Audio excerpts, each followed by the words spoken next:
review of the audit? Yeah, I don't know if I didn't print all that stuff for you. Yeah, well, I think Scott's going to come in to a presentation. Just pulling it up here.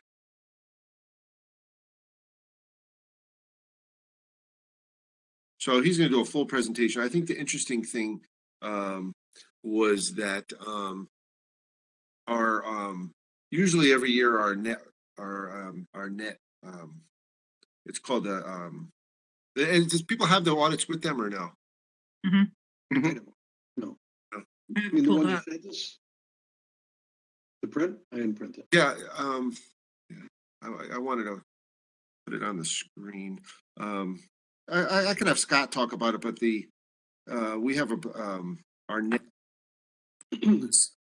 sort of like our net position was down a little this year because of COVID. We didn't do a lot of construction and a lot of projects. So usually the investment in infrastructure helps to because helps to improve our net worth a little. But it was down just a little. I think that's the primary reason is our capital assets didn't usually help with that. So. Okay. But all in all, we did well, and I'll have Scott review it next week. I just wanted to make sure you received it. There was also a letter to the Board of Finance which outlined the audit process, and there was one issue with mortality tables in the OPEB account that they had to make an adjustment for. That was their only adjustment, which was an adjustment to the OPEB valuation. Okay. Yeah, Scott will be with us Tuesday night, I think, right? Tuesday, yeah. And he'll go through it in more detail. You can ask him any question you'd like. Okay. Woodbridge Board of Ed financial report. I'm assuming Tom will handle that. Yeah. And then reminder of budget meeting dates. We have one next Tuesday, next Thursday, the following Tuesday, and the following Thursday if needed. Karen, what are you thinking about the if needed? You're unmute. I don't have anything scheduled for the 3rd, but we kind of save that in case there's weather and we have to postpone a night. That's supposed to be, well, not next week anyway, so. Okay, so that's the, I think what the Board of Ed is coming in Tuesday, right? That should be interesting. Yes, both of them will be here Tuesday. Oh, and too, that's right. Yeah, that's right. And we had all the town departments indicate what they would do to if they had to bring their budget in at zero, and so each department has a letter or a memo or a transmittal letter that would indicate that what they would do. And I'm going to put it on a simple, easy to follow chart spreadsheet so that you can see all of the adjustments that would be necessary. And these are the adjustments that department heads feel they would have to do. I may or may not agree with them, but. Okay. In addition to that, if anyone needs a hard copy of the audit, we have some in the office if you want to stop by. Okay. All right. Funding requests. I think there's 2. The first is $10,600 from contingency to pay for a additional custodial work in the fire department to keep it due to COVID-19. The only question I have before we even talk about this, in the past we've just not done it, and let's see where the budget ends up, and maybe you find money in another department you can transfer in rather than take it from our contingency. Yeah, you could acknowledge the that they go over in that line, and then if either they have, because the fire department may have it in their budget, but Sean was hesitant at this point early in the year to commit to that. Yeah, no, but if we acknowledge that, we're in favor of this, but don't necessarily take it out of our contingency right now.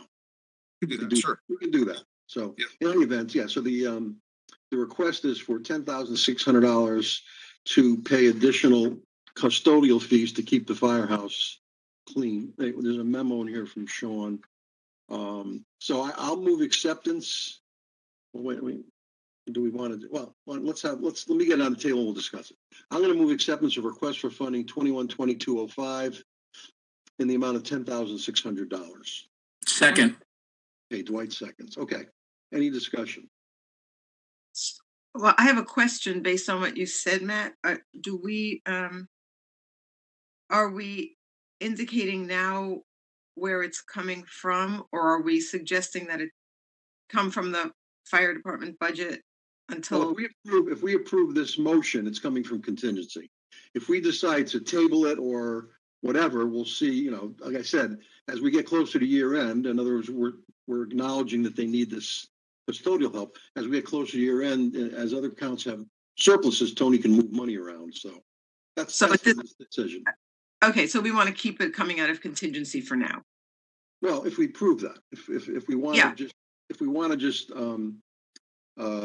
table this and, you know, obviously tell Sean that it's, we're in agreement with this, but we'll worry about it when the time comes. Towards the end of the year, we got to move money around, and if there's other money in other budgets, Tony can move it around. So that's the only thing the suggestion I would make.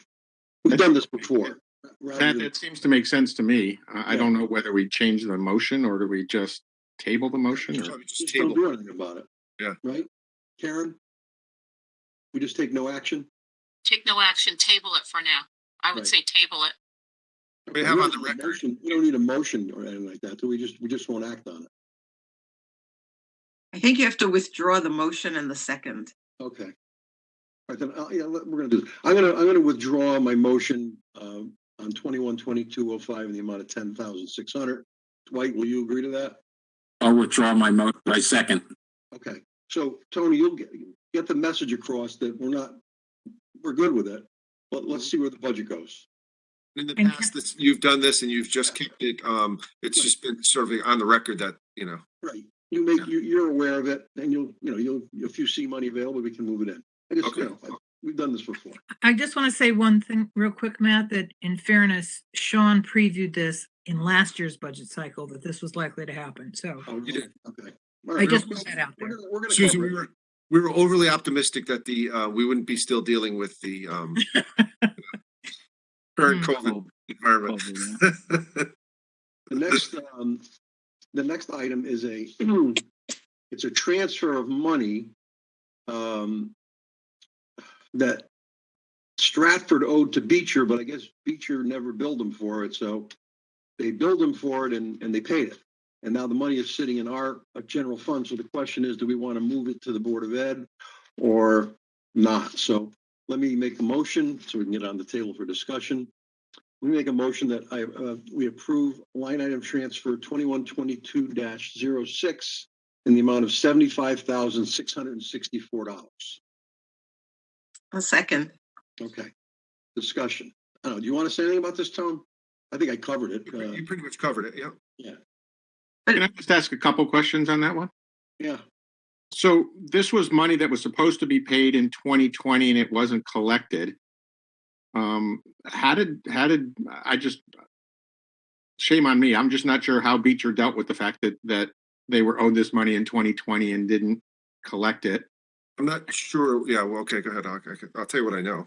And then the other question is, this is sort of like isn't this kind of like a one?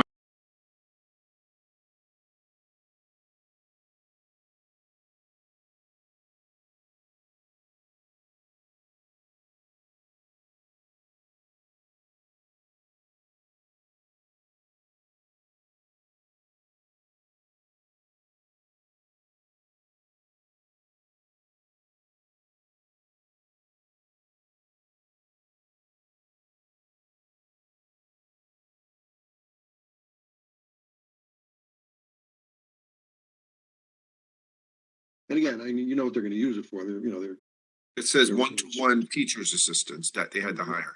They had to hire a new one for some need starting out in January. So Yeah. And just as a point of information, I think there's another set of money coming from New Haven in a similar fashion that we'll see going forward. Right, Tony? That's correct. Right. I don't know the timing or the amount, but I do know that there may be something. Yeah. Okay. So I think we have a motion and a second. Is there any further discussion? Okay. I'll call and I can see everybody here. I'm a yes. Tom? Yes. Ellen? Yes. Susan? I just want to be clear. Am I voting to have the money returned to the school? Yeah. Yes. Yeah. Yes.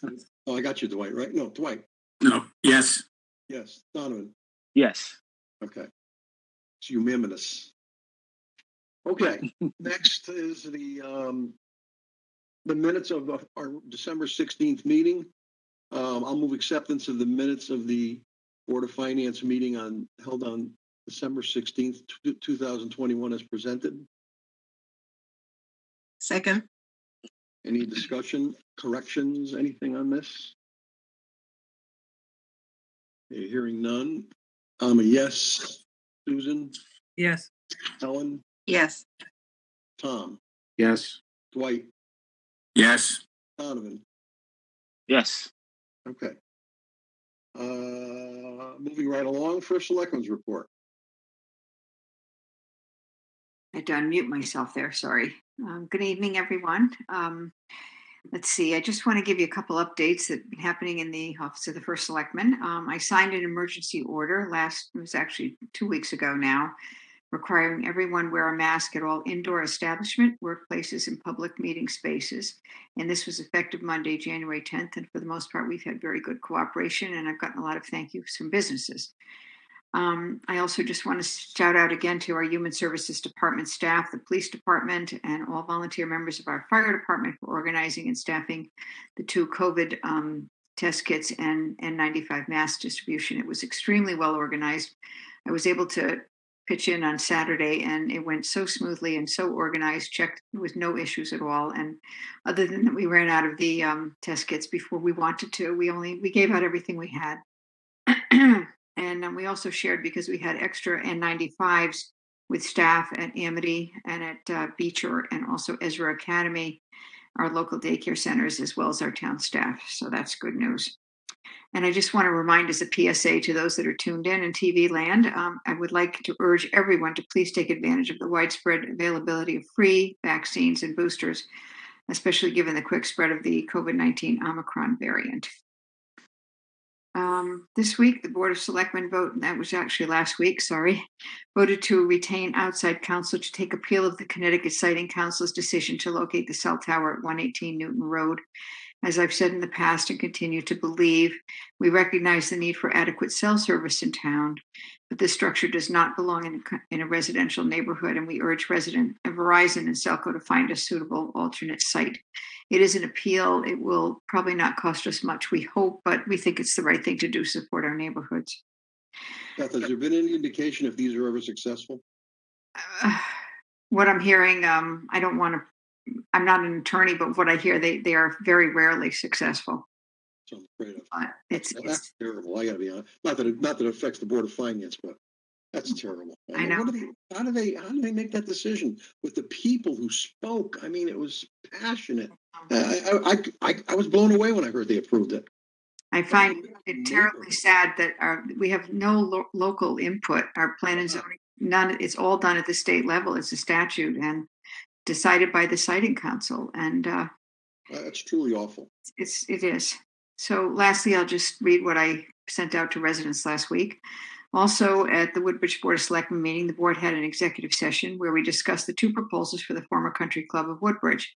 Arbor Haven's proposal to purchase 100 acres for $9 million to develop a range of housing, and the Land Trust and Parks Association proposal to purchase a conservation easement on 140 of the 150 acres for $250,000. The board voted to begin discussion to pursue Arbor Haven's proposal and to deny the conservation easement proposal. The former Country Club is a beautiful parcel of land, and I understand residents' emotional attachment to keeping it as it is. I do love this town, and I moved here almost 30 years ago for the schools and the open spaces, of which we have many. However, we have to be realistic. Leadership requires that I tell it like it is, and as your first selectman, these are hard truths. We can't impose large tax increases on our residents to fund important services and education without a corresponding increase in revenues from added businesses and property taxes. Our grand list has remained stagnant for at least the past 5 years. As appealing as a conservation easement on the former Country Club property is in order to prevent development and preserve open space, I believe it is irresponsible at this time to do that selling 140 acres to the Land Trust Park Association for $250,000, while we are entertaining a $9 million offer for the same parcel. We face serious budget issues in the coming year. The Board of Selectmen, at the very least, has an obligation to have $9 million offer decided by the voters at a referendum. That's my last page here. Hold on. Sorry. Oh, I can't wait to go back in person. I'm also mindful that of our housing opportunities to our community, which is another reason to have taxpayers decide the best possible plan for the country club property. We must recognize that state law requires that our housing stock needs to diversify. This will attract and retain voting residents, downsizing residents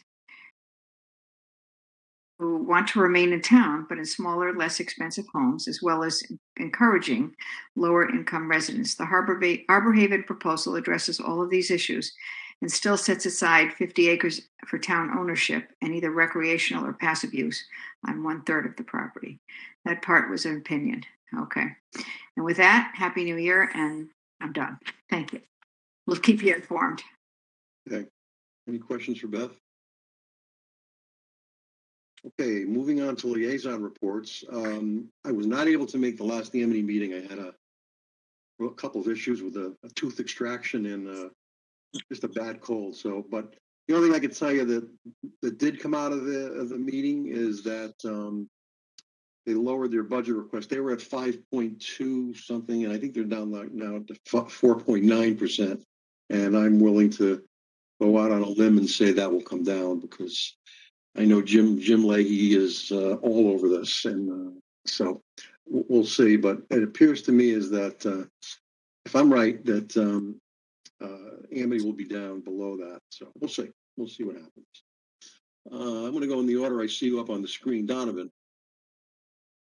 So I was at the fire commission's meeting a couple weeks ago, a week and a half ago, and there's a 21.5% positive increase due to COVID-19 in town. The firehouse has been close to lockdown. Only essential staff is allowed in. And Beth alluded to N95 masks are being required, no longer the surgical masks that we've gotten used to.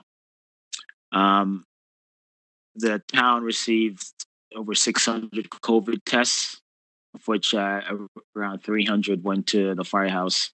The firemen will be giving out N95 masks in town later on sometime this year. In addition to that, we reviewed their 2023 operating budget, which is expected to increase by 7%. Mainly due to 3% of which is due to an increase in medical expenses. And they touched on the Board of Selectmen approved their budget for the new truck. Another thing that came up were residents were complaining about the fire alarm that goes off.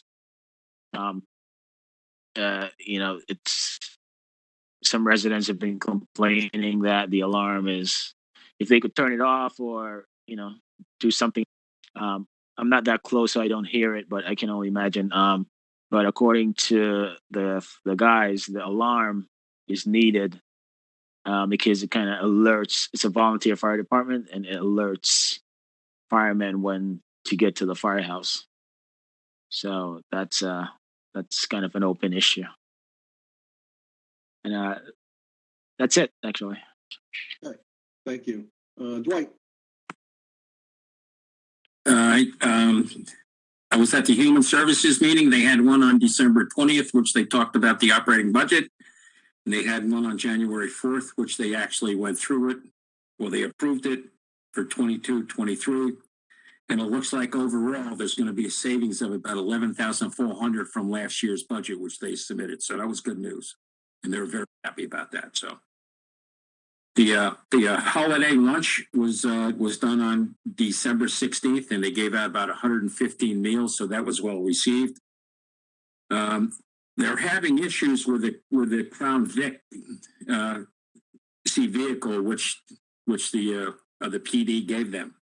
It's got over 170,000 miles on it. It breaks down quite a bit. They just got it back at the end of the year. So, a vehicle is needed, and they put in 35,000 for a new car or a sedan for this coming year, because vans are not allowed on the merit. So they need a vehicle like this that can go down the merit. Their website is being updated with all the current offerings, meals, health info, etc. And they're hoping to get links up to schedule needs, meals, that you can order meals in advance, programs, and everything else. So they're working on that. Youth Services Shop with a Cop was a really good success. I heard they went shopping, and that was a good success. They really liked the Santa visits. Santa and Mrs. Claus were a big hit again. So they wanted to thank, and they also thanked the Woodbridge Fire Department for doing that. Amity students and others created 165 We Care bags for the homeless women and children in the area, which was really nice. Internet safety. There's going to be a program for the middle school with internet safety scheduled for January 31st, and there's going to be one held for each grade, 7th and 8th grade. They're anxiously waiting, and I was going to talk to Tony, anxiously waiting on an update from the architect on their center, on the renovations for their space. And I don't know if Tony's still on or not, but any news? Yes, the David is and Silver Petrocelli are working on those drawings, and we hope to have them by the end of the month. Okay, because they were asking me, because they know probably I'm going to be involved in a little bit of it, and I wasn't up to speed, so at least I can let them know. So okay. And then the other thing they mentioned is along with the PD and the Woodbridge Fire Department, they handed out close to 600 test kits with N95 masks to the residents on a few occasions, and that was a big success. So other than that, that's it. That's where I am. Okay. Ellen. The police commission is actually meeting tonight. They had to change their meeting because of Martin Luther King Day. So whatever they're doing, it's happening now. All right, let's see. Susan. I went to the library commission. I think Tony already mentioned that their staffing is back up to speed. All things going in the right direction. Their programming is hopefully going to be normalized in the next, really shortly. I think like this month, they're really hoping to be back to where they are. That's about it. Oh, they did approve their operating budget for presentation. Last but not least, Mr. Handler. Is it Dr. Handler? Officially, it's doctor, but you can call me whatever you want, Matt. Okay, Tom. He's not a real doctor. He just plays one in a budget meeting. Yeah, go ahead. There you go. Thank you. There were a lot of people who would agree with that based on my radiology profession, but we won't go there here. So I went to the finance committee meetings and the Board of Ed meeting, which met on Tuesday. Some good news is the deficit is going down. The projected deficit is going down. Stabilization of salaries and some of the insurance costs. The also good news is that Jonathan and Richard are looking at trying to lower the health insurance costs. They've, I think, had some conversations with Tony, and I think Beth, you might have been part of those as well, but they think they might actually be able to get a $500,000 savings either through our existing carrier or by switching carriers. So that would be good news. At the Board of Ed meeting, the Board of Ed chose to support looking into that reduction, but not actually changing the numbers in the budget because they were nervous that they didn't have a hard deal with any of the carriers on that. They also found some savings in the energy costs, which is good news. their budget is still, they're still, it will be an interesting conversation we're going to have next week on their budget proposal. I will say just one other thing is that, kudos to the teachers. They're working very hard. The COVID rates at the school are pretty high, surprisingly, or not surprisingly with Omicron. And the teachers are being fairly stressed by the need to do some remote teaching, a hybrid model where kids are in the class and some kids are at home. That was briefly discussed at the Board of Ed meeting on Tuesday. They're still doing a lot of contact tracing, and the teachers submitted public comment that they thought that administration could be better spent doing other things. And so I think the Board of Ed will be talking about that. On that money from Stratford and from New Haven, I think it's good that Richard is trying to, shall we say, formalize some of the processes so things don't slip through the cracks quite as easily. And the plan is to bill districts that owe us money quarterly rather than sort of waiting to the end of the year. So that would be good. Other than that, I think we should all come with, some questions on Tuesday, and they will answer them appropriately. I can tell you that there was an article in the Woodbridge News about the budget being 13 whatever point. I got at least a dozen phone calls from people saying, I won't tell you what they said. But it wasn't positive. I'm just blown away by the fact they honestly are going to come and present a budget to us with 13+%. I've been doing this, and I mean collectively. We got Ellen served many years, Beth, Susan, Dwight. I mean, I've never in all my years seen any Board of Ed come in with a budget request like this. And I've been checking the newspapers lately, and I think Milford came in at like 2.2%. 3 or 4 of them came in all under 3%. Amity is going to be. I just don't know what on earth they think we're going to do with this. We're going to listen. We're going to listen on Tuesday as it's presented, but this would single-handedly destroy our budget in our town. The mill rate alone would shoot up. So I don't know. Again, I don't know. And then I heard the statement that they feel it's respective of the taxpayers. And where on earth that comes from, I'll never know. But I just hope they're ready for. I hope everybody comes with a lot of good questions. But we'll see. I've never in all my years, and I've been doing this since 1987. I don't think I've ever was given a double-digit increase, let alone 13%. So, Matt, can I just ask a quick question? Yeah. Do the boards of ed, are they also coming in with 0% budgets? That's a good question. Only the town departments. Yeah. Okay, thanks. We just asked the town departments. We did not ask the boards of education. I could, if you want. But that's fine. I'm just please come with questions. Thank you. I don't know if there are any questions. I think from what I could see quickly looking at the budget, there's quite a few new positions. I don't know. Were any members of the Board of Ed or any of them at that town meeting last May when we almost had to put a screen up around Beth to protect her? I don't get it. I don't get it. The townspeople made it abundantly clear that night that they're tired of taxes and house values are going down and it's unprecedented. I can tell you that 13 point anything %. It's an unprecedented request from our Board of Ed. So we will see. Anything else? I think we have to make it clear. We all support the education in the town. Yeah. We know that. I've already heard remarks that if we don't support this budget, we don't support education. And I'm going to tell you, if I had $1 for every time I've heard that in my career, I'd be rich. Come on. Are you kidding me? All the other town departments have worked on I forget what the percentage is in the past 3 or 4 years.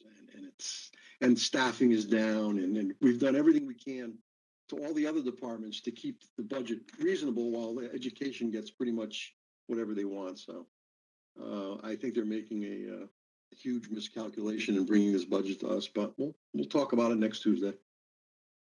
Anything else? Anybody? No? Okay. I'll make a motion that we adjourn. Second. Okay. I don't believe you have to vote on a motion to adjourn. So Yeah. All right, we'll see you Tuesday at what, 6 o'clock, I believe. Bye, guys. Stay warm, everybody. Bye-bye. Good night. Be safe. Yeah, be safe.